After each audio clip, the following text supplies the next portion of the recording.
لا يكلف الله نفسا إلا وسعها، لها ما كسبت وعليها ما اكتسبت.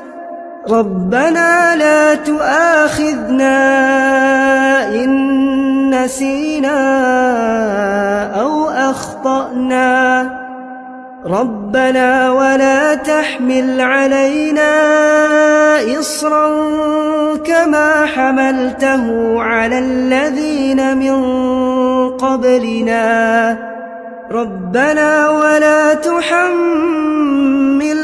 ما لا طاقة لنا به، واعف عنا واغفر لنا وارحمنا، أنت مولانا فانصرنا على القوم الكافرين.